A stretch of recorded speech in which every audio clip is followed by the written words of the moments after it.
আপনারা শুনছেন radio Bikrampur ৯৯.২ FM। প্রাণের কথা মনে সুর, রেডিও বিক্রমপুর 99.2 FM।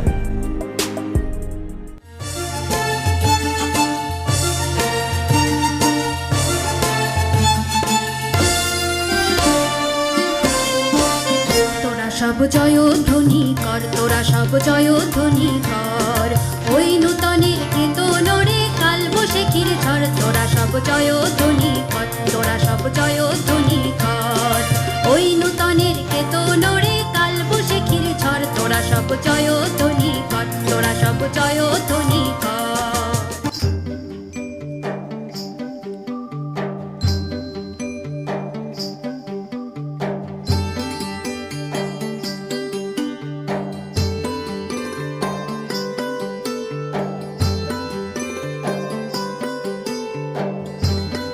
প্রিয় শ্রোতা, সবাইকে প্রীতি ও শুভেচ্ছা জানিয়ে শুরু করছি দুর্যোগ প্রতিরোধ, জনসচেতনতা সৃষ্টি, সঠিক তথ্য পাওয়ার উপায়, তথ্যের মহামারী রোধ ও অভিযোজন বিষয়ে সচেতনতামূলক রেডিও ম্যাগাজিন অনুষ্ঠান মানুষের পাশে আমরা।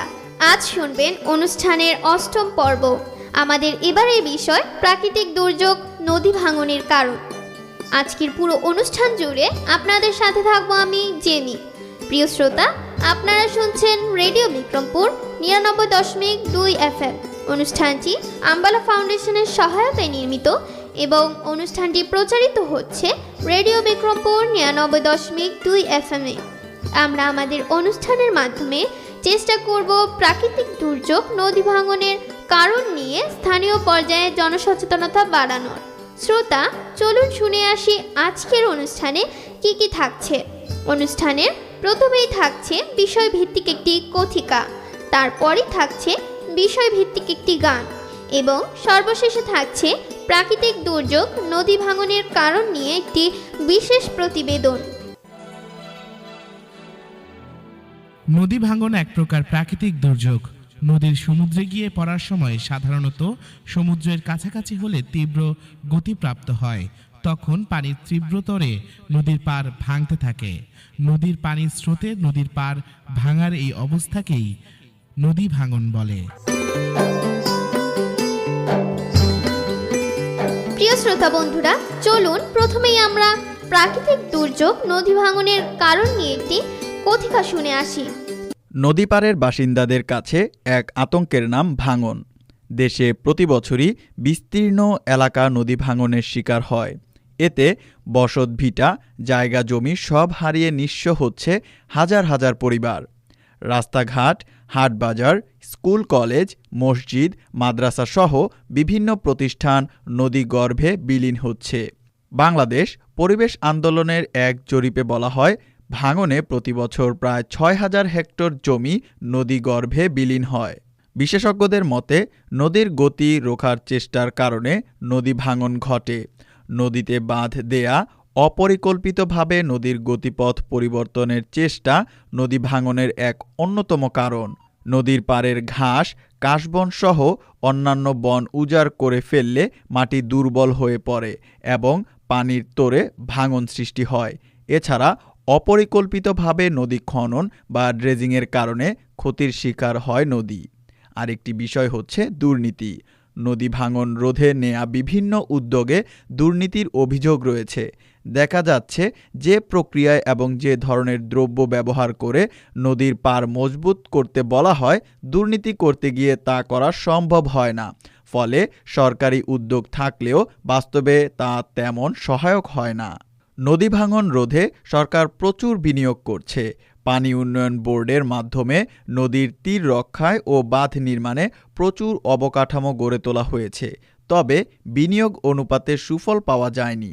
সমন্বিত পরিকল্পনার অভাব এবং অনিয়ম, দুর্নীতির ফলে নদী রক্ষায় যেসব বাঁধ নির্মাণ করা হয় সেগুলো মজবুত হয় না। ফলে প্রতি বছরই বাঁধ ভাঙে, আবার তা মেরামত করা হয়। এতে প্রচুর অর্থ খরচ হলেও নদী ভাঙন রোধে খুব একটা কার্যকর ফলাফল পাওয়া যাচ্ছে না।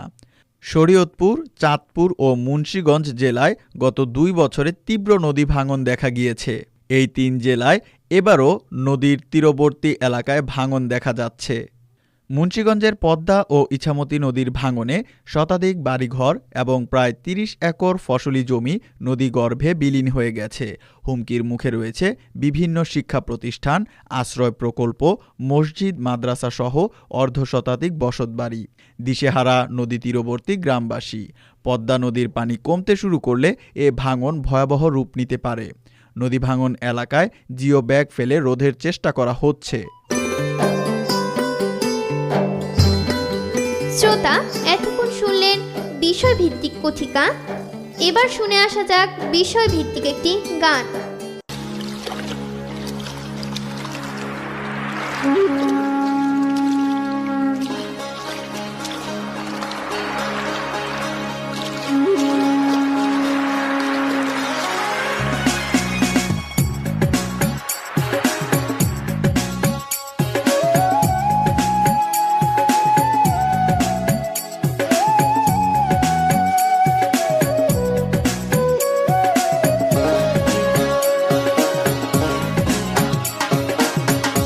নদীরে ও নদীরে তুই একটু দয়া কর,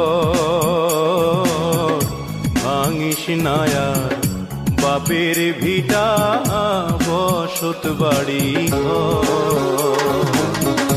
নদীরে ও নদীরে তুই একটু দয়া কর, ভাঙিস নায়ার বাপের ভিটা বসত বাড়ি ঘর। ভাঙিস নায়া বাপের ভিটা বসত বাড়ি ঘর।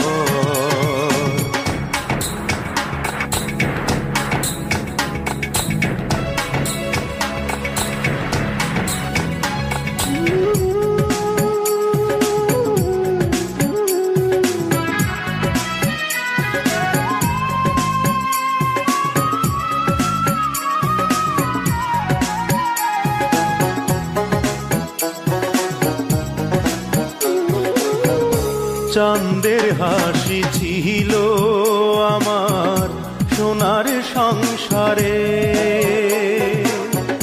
সেই হাসি তুই কাইড়া নিলি ভাঙ্গা বারে বারে।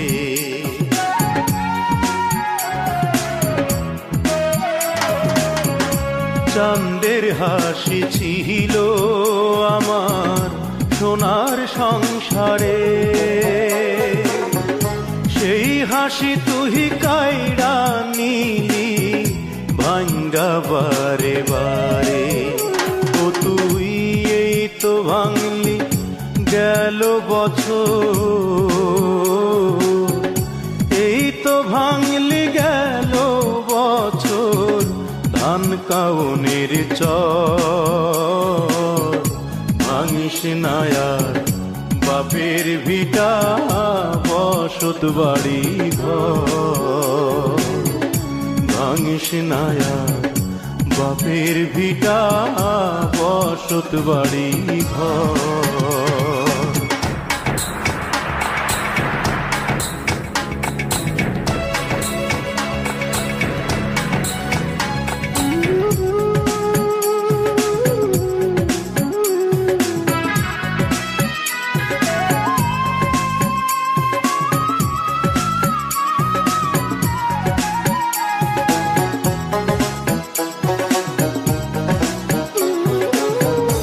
মরাকে আর মারবি কতই, তোর কি দয়া নাই? শেষ সম্বল ভাঙ্গা নিলে কোথায় নিব ঠাই?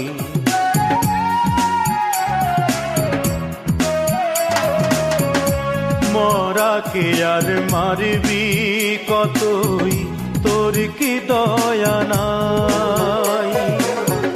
শেষ সম্বল ভাঙ্গা নিলে কোথায় নিব ঠাই?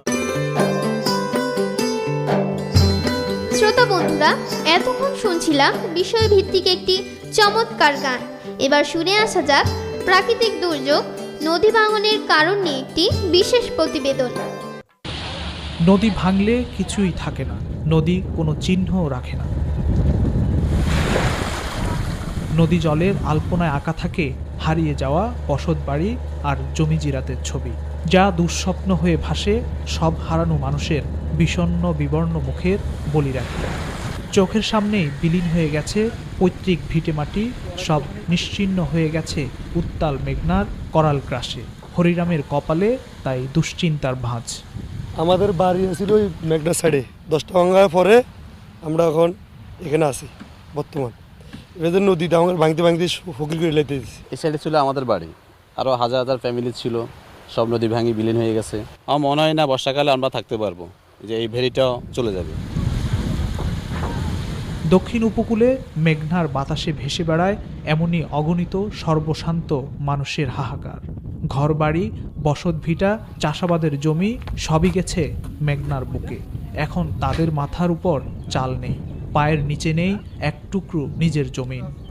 আগুনে পুড়ে গেলে থাকে, ডাকাতে নিলেও থাকে, কিন্তু নদী নিয়ে গেলে কিছু থাকে না। মানুষ নিশ্চয় হয়েছে বহুত বড় লোক, যারা কোনোদিন গাছের রাস্তা দেখে নাই, তারা রাস্তার পুলিগুলো আছে, বেড়ি বাদে পড়ে আছে। বন্যা যে লই গেছে বাঙ্গা চুরাম যা আসলে কিন্তু ওইটাই দি খাওয়া করে কোনো রকম কলা গুজাইতে এরি। নদী ভাঙার কারণে আমাদের জমিগুলা ভাঙি যাওয়ার কারণে আমরা কৃষকেরা চাষবাসও করতে পারি না, ঠিক মতন ফসল হইতেছে না। শান্ত স্নিগ্ধ রূপ দেখে বোঝার উপায় নেই বর্ষার উত্তাল মেঘনা কি বিভৎস তাণ্ডব চালায়। নেকড়ের নখের মতন ভয়ঙ্কর আঁচড় কাটে হাতিয়া জুড়ে। প্রমত্তা এই মেঘনার গর্ভেই বিলীন হয়ে গেছে হাতিয়ার 40 কিলোমিটার এলাকা। তবু এত সংকটেও থেমে থাকে না সাহসী মানুষের জীবনের সংগ্রাম। সাধারণত তার পানির গতির পথে কোনো বাধা পেলে তাতে তীব্র আঘাত করে নদী। নদীর গতিপথ বদলাবার সময় যেদিকে গতি বদলায় সেদিকে পারে বারবার তীব্র গতিতে আঘাত করতে থাকে। সাধারণত উপকূল এলাকায় পলি গঠিত হওয়ার নরম পলি মাটির স্তর সেই আঘাত সহ্য করতে না পেরে ভেঙে পড়ে। এভাবেই নদী একদিকে পার ভাঙতে থাকলেও অপর দিক থেকে নদীর গতিপথ বদলে নেয় বলে অপর দিকে গলিত পলি মাটি দিয়ে জমা হতে থাকে। তাই নদী ভাঙনের মাধ্যমে নদীর এক পার ভাঙে আরেক পার গড়ে। প্রিয় শ্রোতা, আমরা অনুষ্ঠানের একেবারে শেষ পর্যায়ে চলে এসেছি। এতক্ষণ আপনারা শুনলেন রেডিও ম্যাগাজিন অনুষ্ঠান মানুষের পাশে আমরা। অনুষ্ঠানটি আম্বালা ফাউন্ডেশনের সহায়তায় নির্মিত এবং অনুষ্ঠানটি প্রচারিত হলো রেডিও বিক্রমপুর 99.2 FM-এ। পুরো অনুষ্ঠান জুড়ে আপনাদের সাথে ছিলাম আমি জেমি। আগামী পর্ব শোনার আমন্ত্রণ জানিয়ে শেষ করছি আমাদের আজকের অনুষ্ঠান। সবাই স্বাস্থ্যবিধি মেনে চলুন, সুস্থ থাকুন, নিরাপদে থাকুন আর সব সময় কান পাতুন রেডিও বিক্রমপুর 99.2 FM-এ। এবার বিদায়ের পালা। তার আগে জানিয়ে দেব আজ আমরা মানুষের পাশে আমরা এই আয়োজনের সাথে ছিলাম। উপস্থাপনায় আমি জেমি, প্রকৌশল সহযোগিতায় ছিলেন মামুনুর রশিদ। অনুষ্ঠানটি নির্দেশনা ও পরিকল্পনায় ছিলেন মোহাম্মদ আওলাদ হোসেন খান শিবলি। অনুষ্ঠানটি প্রচার করছে রেডিও বিক্রমপুর 99.2 FM।